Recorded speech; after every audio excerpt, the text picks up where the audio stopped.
세 가지 요소가 있습니다. 그 첫째는 우리의 영혼이고요. 둘째는 하나님과의 사랑의 관계이고요. 셋째는 우리가 만들어가는 성품입니다. 영혼이라는 것은 우리에게 선택의 여지가 없죠. 하나님께서 우리를 지으셨기 때문에 우리가 존재하고 살아가고 있습니다. 그러나 하나님과의 사랑의 관계 그리고 성품은 우리에게 초이스가 있어요. 하나님께서 우리들에게 허락하신 우리의 내면 세계, 우리의 육체, 우리의 영혼을 가지고 우리가 하나님과의 관계를 어떻게 만들어 가는가. 물론 하나님의 도우심 가운데 우리는 이런 것들을 개선해 나갈 수 있고요, 맺어갈 수 있고, 또 우리의 성품도 마찬가지입니다. 우리가 만들어가는 것입니다. 누가 만들어주는 것이 아닙니다. 환경이 아닙니다. 제3의 요소가 아니고 우리 자신이 우리의 성품을 영어로 말해서 캐릭터라고 하죠. 이 성품이, 저와 여러분이 만들어가는 성품이 우리 자신에게 유익을 줄 뿐만 아니라 또 우리를 스쳐가는 우리 이웃들에게 덕을 끼치고 또 유익을 줄 수가 있는 것을 보게 됩니다. 어떤 이들의 성품은 사람들이 다가가고 싶은 성품이 있고, 어떤 이들의 성품은 다가가는 사람들을 멀어지게 하는 그러한 소위 말하면 네거티브 유인성, 플러스 유인성, 마이너스 유인성이라고 하는 것이 있죠. 하나님과의 사랑의 관계는 우리 자신들에게, 내 자신에게, 내 내면에, 나의 영혼에 무한한 유익이 되는 것을 우리는 알고 있습니다. 그럼 문제는 이런 하나님과의 사랑의 관계, 그리고 우리가 만들어가는 좋은 성품은 어떻게 만들어지는 것이냐, 그 출발점이 무엇이냐. 답은 의외로 아주 간단합니다. 그것은 바로 믿음입니다. 하나님을 신뢰하는 믿음입니다.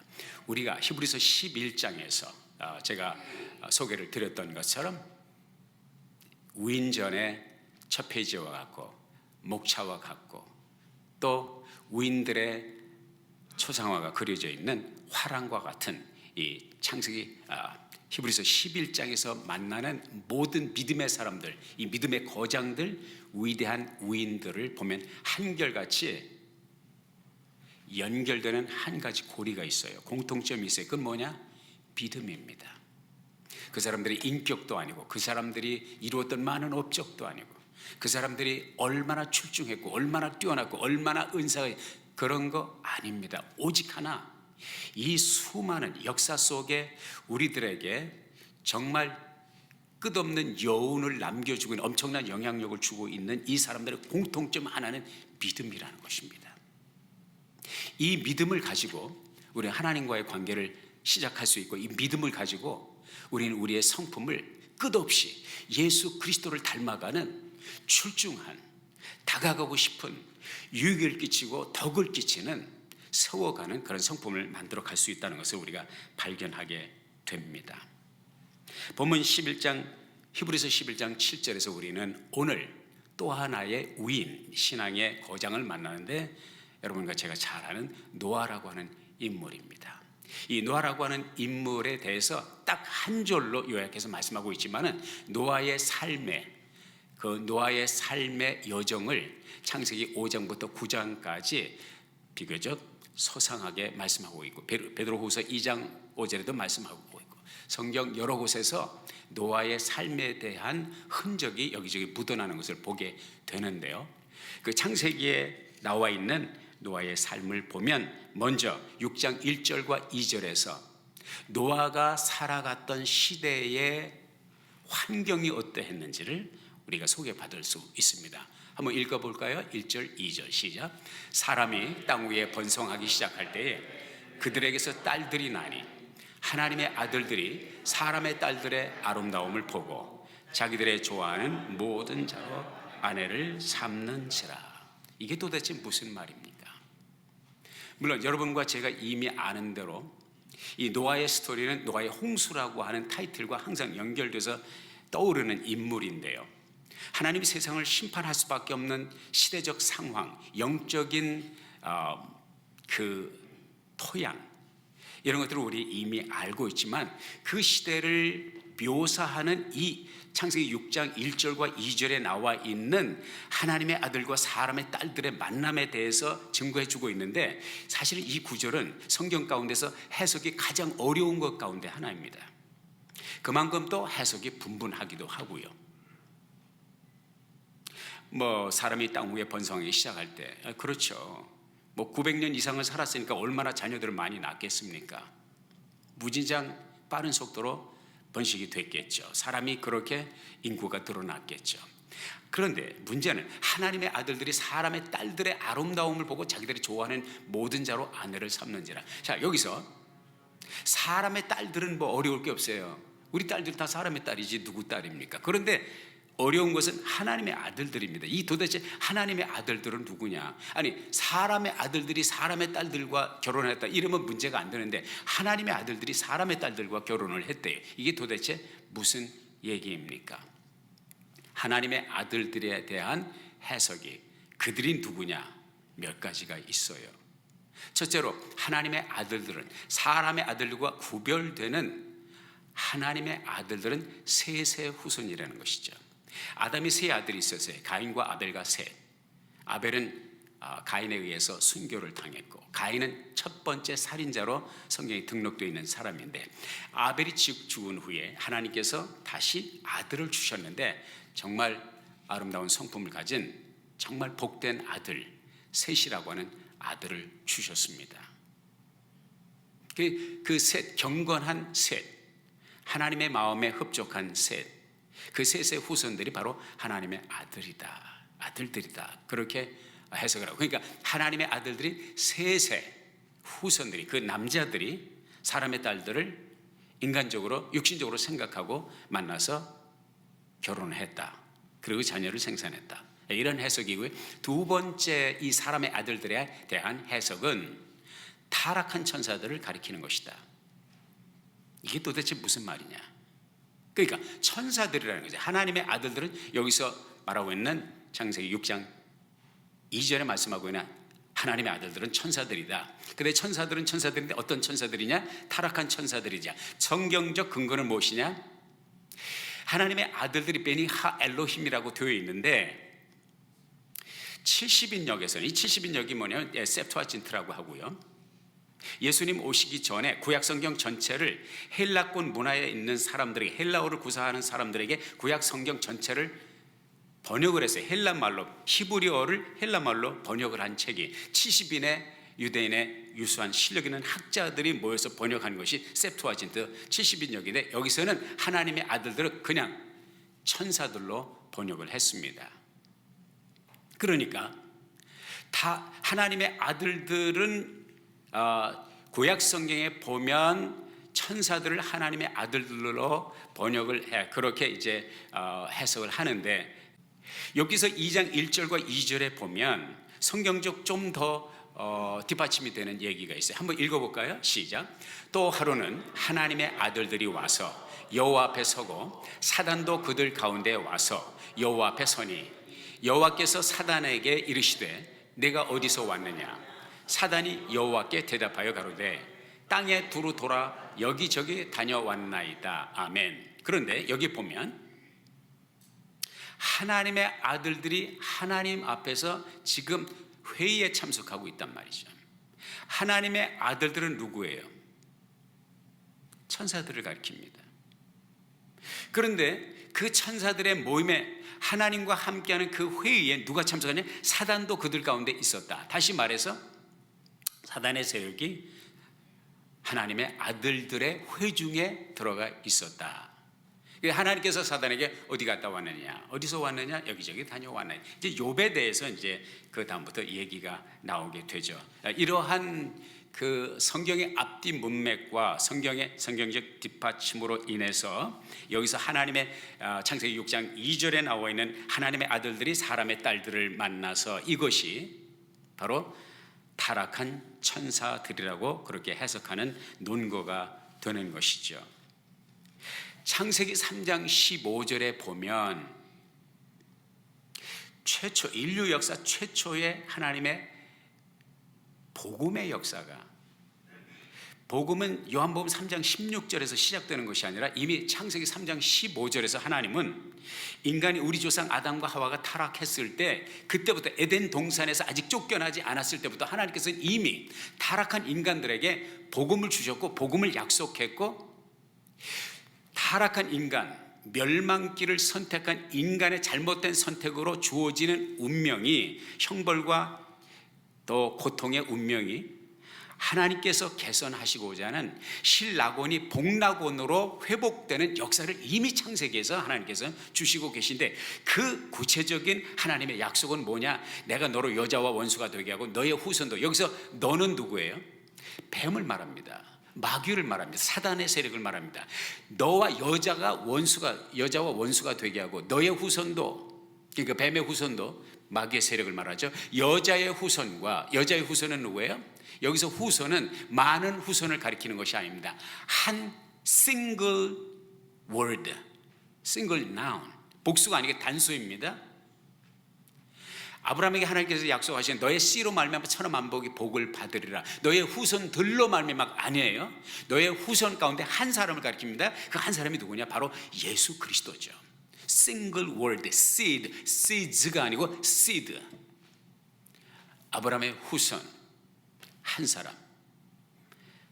아담은 첫째 아담이지만 마지막 아담인 예수 그리스도가 나타날 것을 말씀하고 있고요. 여자의 후손, 바로 그 메시아는 내 머리를 상하게 할 것이요. 여기서 내 머리는 왜? 사단의 머리를 상하게 할 것이요.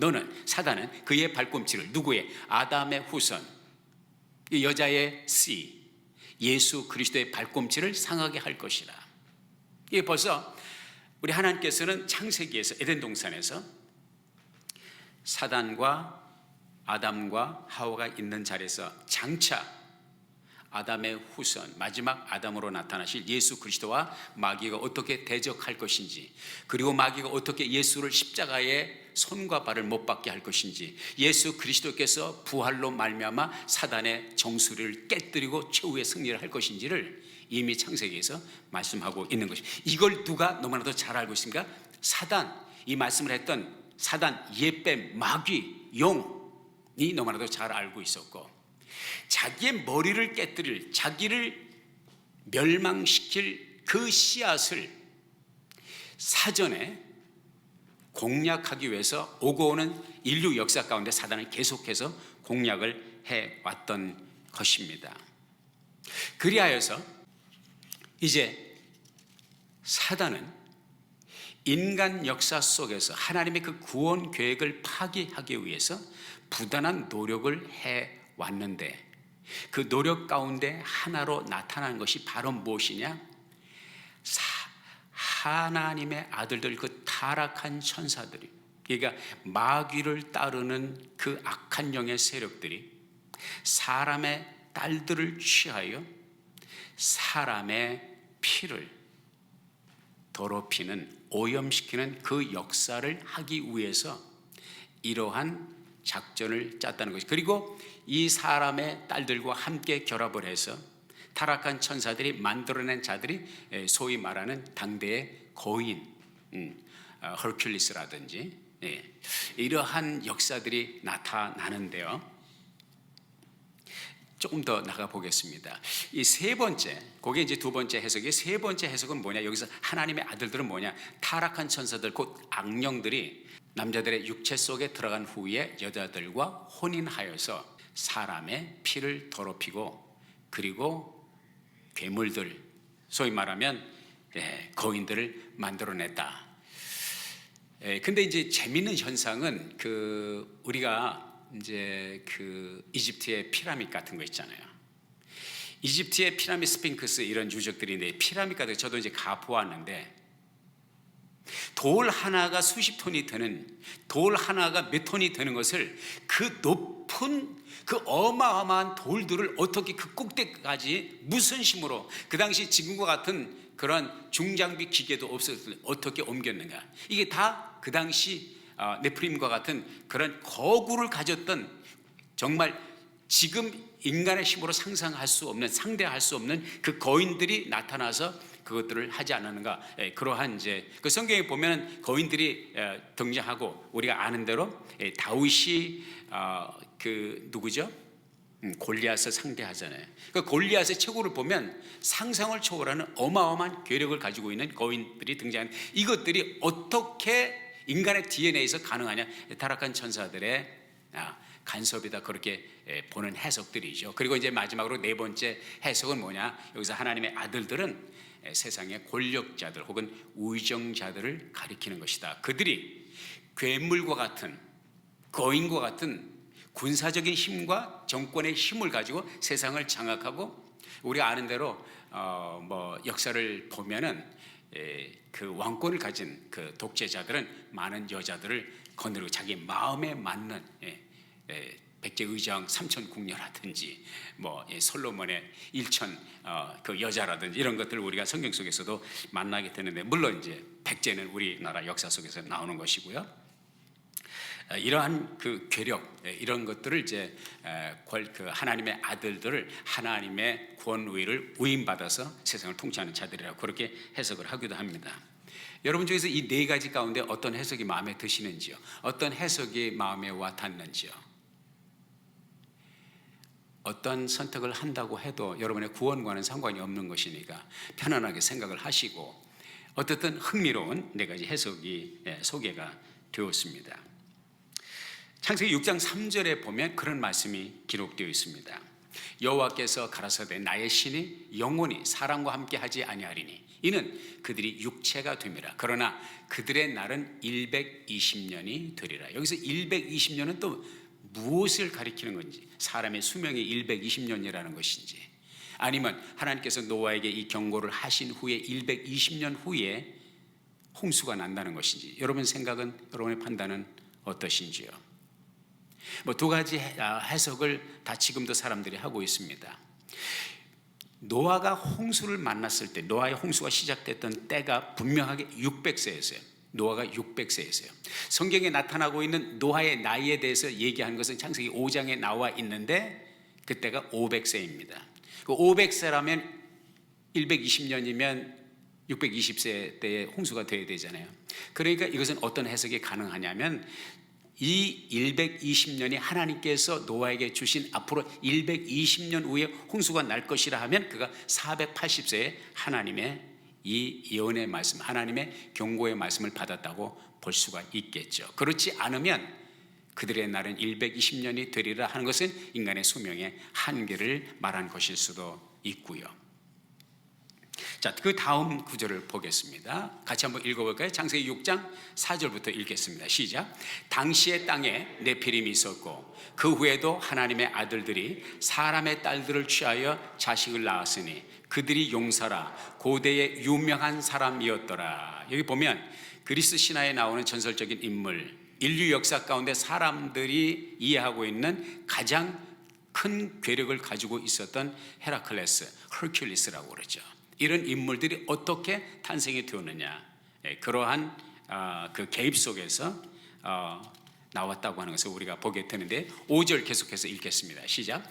여호와께서 사람의 죄악이 세상의 관영함과 그 마음의 생각의 모든 계획이 항상 악할 뿐임을 보시고 땅 위에 사람 지으셨음을 한탄하사 마음에 근심하시고 가라사대 나의 창조한 사람을 내가 지면에서 쓸어버리되 사람으로부터 육축과 기는 것과 공중의 새까지 그리하리니 이는 내가 그것을 지었음을 한탄함이니라 하시니라. 그러나 노아는 여호와께 은혜를 입었더라. 아멘. 여기서 재미있는 한 가지 사실은요, 노아는 당시에 완전했던 사람이다, 그렇게 이야기를 하고 있는데, 여기서 완전했다고 하는 단어가 타밈이라고 하는 히브리어로 되어 있습니다. 이 타밈이라고 하는 히브리어는 우리말로 해석을 하면, 영어로는 스팟, 또 우리말로 하면 흠과 점이 없는 상태, 이것을 타밈이라고 그럽니다. 이 타밈이라는 단어는 언제 사용되냐면 이스라엘 백성들이 하나님 앞에, 모세 이후로 하나님 앞에, 모세 이전에도 마찬가지죠. 하나님 앞에 피의 제사를 드렸으니까 이 어린 양을 하나님 앞에 드릴 때예요. 그 어린 양을 누가 조사를 하냐면 제사장들이 조사를 했어요. 제사장들이 볼 때 이 어린 양에 흠이 있거나 티가 있으면 또 불구자라든지 이런 결격 사유가 있으면 하나님 앞에 받아들여질 수가 없었어요. 요 흠이 없는 것을 갖다가 탐임이라고 표현했어요. 그러니까 하나님께서 평가할 때 노아가 흠이 없었더라, 완전했더라 하는 그 완전은 노아의 인격의 완전성을 말하는 것이 아니라 노아의 믿음의 완전함을 말하는 것이다. 노아가 하나님 앞에 나아갈 때에 하나님이 주신 계시를 따라서 피의 제사로 하나님 앞에 죄의 속함을 받는다고 하는 이 온전한 믿음, 다시 말해서 완전했다고 하는 것은 노아의 인격의 완전이 아니라, 노아가 죄가 없었다는 말이 아니라 노아가 믿음으로 하나님 앞에 의인으로 인정을 받았다는 것이고, 또 하나는 여기서 흠이 없다고 하는 말은 아까 그 하나님의 아들들의 해석에 대해서 두 번째, 이제 세 번째 말씀드렸지만은 타락한 천사에 대해서 얘기를 했잖아요. 그 타락한 천사가 인간 피 속에 들어와서 모든 인간의 DNA를 바꿔놓고 피를 바꿔놓았을 때 이 피에 물들지 않는 사람이 누구냐? 유일하게 깨끗한 피를, 하나님께서 지으신 깨끗한 피를 가지고 있었던, 물론 죄는 있었지만 타락한 악한 영의 피의 역사로 말하면, 피가름의 역사로 말하면, 소위 말하면 문선명 씨가 쓰는 그 말이죠. 통일교에서 쓰는 피가름이라고 하는 그런 말이 있잖아요. 거기에 물들지 않은 사람이 유일하게 노아였다. 그리고 당연히 노아의 세 아들. 하나님께서는 마지막으로 남아있는 이 노아와 노아의 아들들을 보호하지 않으면 인간의 대가 끊기는, 사단이 계획했던 하나님의 구속의 역사를 망가뜨린 그 역사를 더 이상 지속하지 못하도록 하나님께서 지면에서 모든 것을 쓸어버릴 수밖에 없는 상황이 되었다. 이렇게 생각한다면 그 무자비한, 그 혹독한 인간의 멸종이라고 하는, 온 인류가 노아와 그 가족들 외에 다 죽는 이 비극에 대해서 우리가 하나님의 입장에 대해서 좀 더 우리가 이해를 할 수 있게 되지 않나 생각을 하게 됩니다. 하나님께서 어떻든 노아를 부르셔서 두 가지 명령을 하셨어요. 두 가지 명령은 뭐냐? 첫째, 같이 읽어볼까요? 시작. 홍수를 대비하여 방주를 건설하는 일. 이게 쉬운 일이 아니었습니다. 방주를 건설하라고 하나님께서 말씀하십니다. 두 번째는 온 세상에 임할 홍수 심판에 대하여 사람들에게 전파하며 알리는 일. 이 두 가지 사명을 맡겨 주셨어요. 이것은 결단코 노아에게 쉬운 일은 아니었습니다. 왜 그러냐면 노아는 그때까지 하늘에서 비가 오는 것을 본 적이 없습니다. 근데 하나님은 그 비로 세상을, 홍수를 일으키셔서 사람을 쓸어버리겠다고 말씀하십니다. 노아의 입장에서 그게 이해가 되었을까요? 비를 본 적이 없는데, 비를 본 적이 없는 노아가 하나님께서 비를 통해서 세상을 홍수로 심판하시겠다, 이게 이해가 됩니까? 이해가 안 되죠. 한 번도 그런 경험, 홍수는 고사하고 비가 오는 것 자체를 경험하지 못한 것이죠. 그럼에도 불구하고 믿음은 인간의 이해와 논리와 상식을 초월해서 하나님의 세계를, 하나님의 약속을 받아들일 수 있는 것입니다. 그래서 믿음이 좋은 것입니다. 아멘입니까? 믿음은 사람의 육안으로 볼 수 없는 것들을, 사람의 생각으로, 브레인으로 이해할 수 없는 것들을 받아들일 수 있는 파워가 있는 것이죠. 창세기 2장 5절에 보면 그런 말씀이 기록되어 있습니다. 같이 한번 읽어볼까요? 시작. 여호와 하나님이 땅에 비를 내리지 아니하셨고 경작할 사람도 없으므로 들에는 초목이 아직 없었고 밭에는 채소가 나지 아니하였으며 안개만 땅에서 올라와 지면을 적셨더라. 왜 비가 오지 않았냐? 땅에서 올라오는 수분이 충분히 경작할 수 있는 수분을, 물을 공급하기 때문에 하늘에서 비가 그때까지는 오지 않았다는 것이죠. 이것이 노아가 살고 있던 시대의 지구촌의 환경이라고 할 수가 있겠습니다. 또 한 가지 도전은요, 이 하나님께서 두 가지를 하라고 하셨을 때 그 노아가 느꼈던 도전은 무엇이었을까요? 하나님이 방주를 지으라고 하셨는데 그 방주의 사이즈가 우리가 손바닥에 놓고 볼 수 있는 미니처 사이즈가 아닙니다. 그런 모형이 아닙니다. 거대한 방주를 지으라고 말씀하셨어요. 노아 방주의 모형이 켄터키 북부의 롤링 힐스에 지어졌습니다. 몇 년 전에 지어졌는데 이것은 성경에 나와 있는 그 모든 치수를 따라서 그대로 레플리카로 만드는 모형입니다. 이 길이가 자그마치 풋볼 경기장의 1.5배입니다. 그리고 높이는 7층 높이입니다. 정말로 노아에게서는 상상을 초월하는 거대한 방주. 소위 말하면 이제 우리 타이타닉 호라고 하는 그 배를 알죠. 그 배와 아주 흡사하다고 그래요. 지금 이 시대에 선박을 건조하는 사람들이 노아의 방주의 건축 양식을 보고 이거는 어떠한 배보다도 거센 물결과 파도를 견딜 수 있는 기가 막힌 이 시대의 21세기의 공학으로 사이언스로 검증을 해봐도 기가 막힌 배라는 것이죠. 왜? 하나님이 설계하셨고 하나님이 가르쳐 주셨기 때문입니다. 그러면 이 배 속에 그 모든 암수 2쌍씩을 그리고 정결한 동물들 7쌍씩을 넣을 수 있는 공간이 되느냐? 충분히 된다는 거죠. 영악한 현대 과학자들은 성경에 기록된 것이 날조되고 전설이고 사람의 상상 속에서 나온 작품이다, 신화다, 이것을 입증하기 위해서 데이터를 모두 뽑아다가 검토를 해봤습니다. 당대에 존재했던 모든 동물들의 평균 사이즈가 양 한 마리, 평균 사이즈가 양 한 마리의 어린 양 한 마리의 사이즈라는 거죠.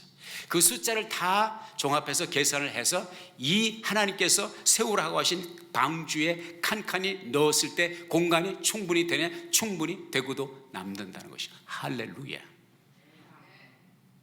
성경은 설화가 아닙니다. 전설이 아닙니다.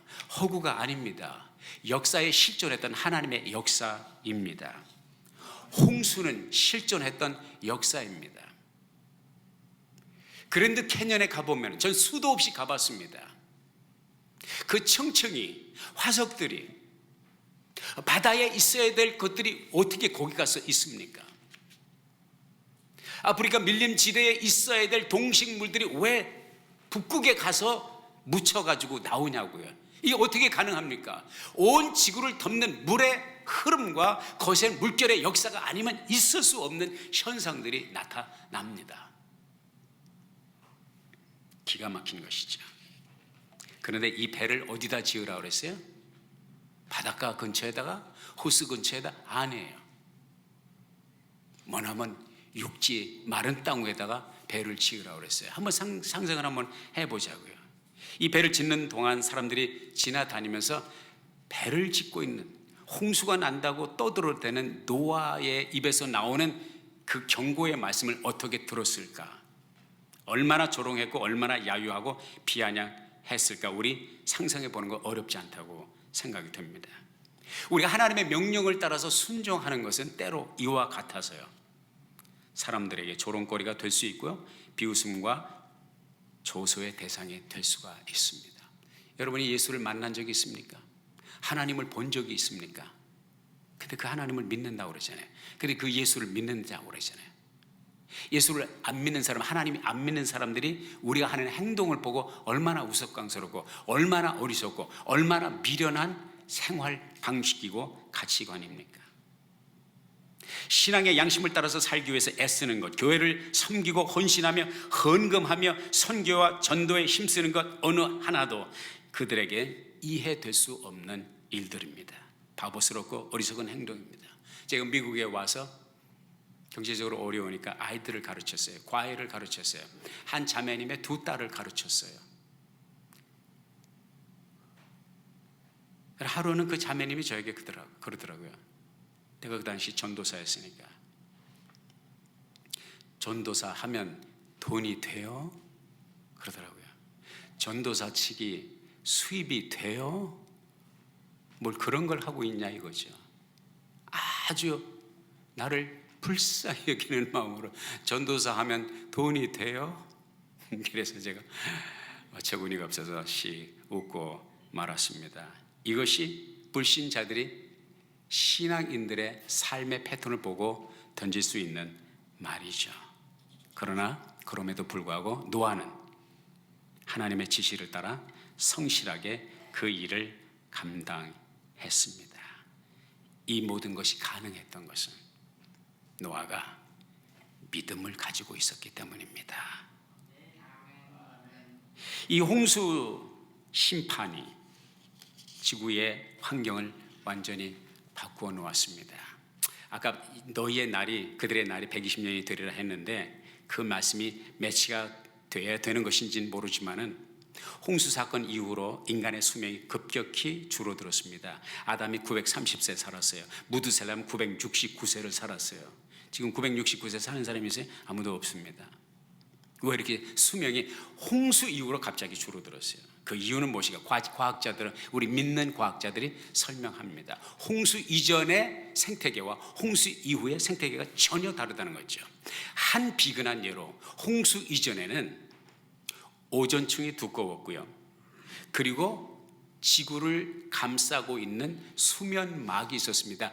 Vapor Canopy라고 해서 수증기 막이 형성되어 있어서 지구 대기권을 감싸고 있었기 때문에 태양으로부터 오는 UV, 자외선 같은 거, 우리의 인체에 해로운 광선들을 충분히 막아줄 수 있었지만 홍수 시대에 그 수면막, 창세기에 보면 하나님께서 궁창을 지으시고 궁창 위의 물과 궁창 아래의 물로 나누셨다고 했습니다.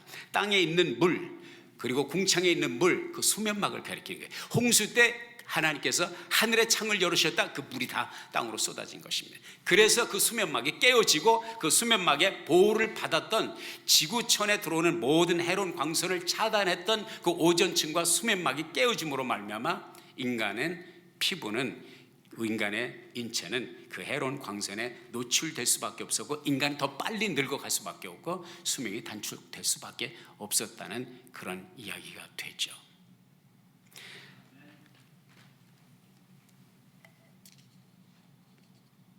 그때는 지구온난화도 없었고요.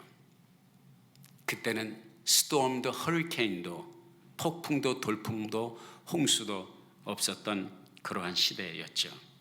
그러니까 노아가 방주에서 나올 때는 전혀 밟아보지 못했던 상상을 초월하는 그런 땅이었을 것입니다. 자, 말씀을 우리의 삶 속에 적용해 보자고요. 우리 이 시대에 노아의 홍수의 옛날 얘기 같은 전설적인 그 스토리가 나와 여러분에게 어떤 상관이 있는 것입니까? 상관이 있습니다. 왜 그러냐? 예수님께서 말씀하셨습니다. 인자가 다시 올 때, 내가 다시 재림할 때 노아의 때와 똑같다 말씀하셨습니다. 마태복음 24장 37절을 보겠습니다. 우리 같이 한번 읽어 보겠습니다. 시작. 노아의 때와 같이 인자의 임함도 그러하리라. 홍수전에 노아가 방주에 들어가던 날까지 사람들이 먹고 마시고 장가들고 시집하고 있으면서 홍수가 나서 저희를 다 멸하기까지 깨닫지 못하였으니 인자의 임함도 이와 같으리라. 그때는 물로 심판하셨지만 마지막 다시 오실 주님은 세상을 불로 심판하시겠다고 말씀하셨습니다. 불비가 내린 것을 본 적이 있습니까? 그게 똑같은 거예요. 노아 시대에 비가 내려서 세상을 홍수로 심판하신다고 했을 때 사람들이 어처구니 없이 생각했던 것처럼 오늘날 불비가 내린 것을 본 경험이 없는 인간들은 불로 세상을 심판하신다 할 때 웃기는 소리 하지 말라, 농담하지 말라, 마치 롯의 사위들이 말했던 것처럼 이것은 내 말이 아니고 주님의 말씀입니다. 주님은 다시 오십니다. 베들레헴 말구 위에 아기로 오시는 것이 아니라 천사장의 호령과 하나님의 나팔 소리로 세상의 심판주로 다시 오신다고 말씀하셨죠. 그리고 그 주님이 새 하늘과 새 땅을 마련하시겠다고 말씀하십니다. 며칠 전에 제가 일론 머스크의 스토리를 들었습니다. 일론 머스크의 꿈과 아름다운 계획에 대해서 들었습니다. 모든 과학자들이 이구동성으로 이 지구는 영원히 여기에 온전히 보존될 수 없다. 언젠가는 천재지변이 일어날 것이다. 이 작은 지구촌에 우리 70억, 80억의 인구가 살고 있는데 지구에만 의존하기는 우리 인간의 장래가 너무나 불안하다. 자기는 어려서부터 꿈이 인간을, 이 지구촌에 있는 인간을 또 다른 유성에 이주시키는 것이 꿈으로 오래전부터 꿈을 꾸고 있었다. 스페이스 X, 소위 말하면 스페이스 페어링이라는 것, 우주여행이라는 것을 어린 시절부터 생각하고 꿈꿔왔고 스페이스 X 프로젝트를 론칭을 시켜서 많은 사람들의 호응과 관심을 가지고 있어요. 저는 황당무계한 것 같이 들리는 그 스토리 속에서도 일론 머스크의 그 아름다운 꿈과 고상한 꿈을 생각하며 사람들이 능력과 힘과 돈이, 물질이 주어지면 세상을 장악하고 싶고 주장하고 싶고 컨트롤하고 싶지만 일론 머스크, 이 사람은 인류를 위해서 뭔가를 하겠다는 이 고상한 꿈이 너무 참 나한테는 귀하게 들리더라고요. 아름다운 꿈이다. 사람을 죽이는 꿈이 아니라 살리는 꿈, 나만 살겠다는 것이 아니라 모두가 함께 살겠다는 이 꿈이 너무 아름답더라고요. 그러나 그런 생각을 했어요. 일론 머스크의 꿈이 이루어져서 인간들의 다수가 화성에 가서 새로운 삶을 개척한다 할지라도 주님이 약속하신 세상을 심판하시겠다고 하는 이 말씀은 변함이 없다고 저는 믿습니다. 우리의 희망은 일론 머스크의 스페이스 X 프로젝트에 있는 것이 아니라 과정 속에서 일부 도움을 받을 수가 있겠지만, 테슬라 같은 자율주행차의 도움을 받을 수 있겠지만, 우리 인간의 종말과 인간의 운명을 결정할 수 있는 길은 오직 예수 그리스도 한 분밖에 없다는 것이죠. 이 주님께서 우리들에게 약속하신 요한계시록 21장의 말씀을 함께 읽고 마치도록 하겠습니다. 시작. 또 내가 새 하늘과 새 땅을 보니 처음 하늘과 처음 땅이 없어졌고 바다도 다시 있지 않더라. 또 내가 봄에 거룩한 성 새 예루살렘이 하나님께로부터 하늘에서 내려오니 그 예비한 것이 신부가 남편을 위하여 단장한 것 같더라. 내가 들으니 보좌에서 큰 음성이 나서 가로되 보라, 하나님의 장막이 사람들과 함께 있음에 하나님이 저희와 함께 거하시리니 저희는 하나님의 백성이 되고 하나님은 친히 저희와 함께 계셔서 모든 눈물을 그 눈에서 씻기시매 다시 사망이 없고 애통하는 것이나 곡하는 것이나 아픈 것이 다시 있지 아니하리니 처음 것들이 다 지나갔음이로라. 히브리서 11장에서 만나는 우리 믿음의 조상들은 이 하늘의 소망, 하나님께서 지으실 성을 바라보고 이 땅의 고단한 삶을 주와 함께 동행하며 어려움과 역경을 극복했고 어두운 터널을 지나면서도 하나님께 감사와 찬양을 끊이지 않는 승리 자리였다는 것을 발견하게 됩니다. 이 노아의 믿음이 우리들에게 이와 같은 은혜의 파도로 오늘 전달되고 있습니다. 여러분의 삶을 통해서, 여러분의 믿음을 통해서 또 누군가가 주의 은혜의 물결을 느끼고 주 앞에 나올 수 있는 축복의 통로가 되기를 예수의 이름으로 축원합니다. 기도하겠습니다. 아버지 하나님, 주신 말씀 마음에 아로 새기고 천국을 소망하며 이 땅 위에서 선한 싸움을 싸우고 인내하고 이겼던 노아의 신앙을 따라 우리의 삶에서 주의 영광이 드러나는 승리가 있게 해 주세요. 예수님의 이름으로 기도했습니다. 아멘.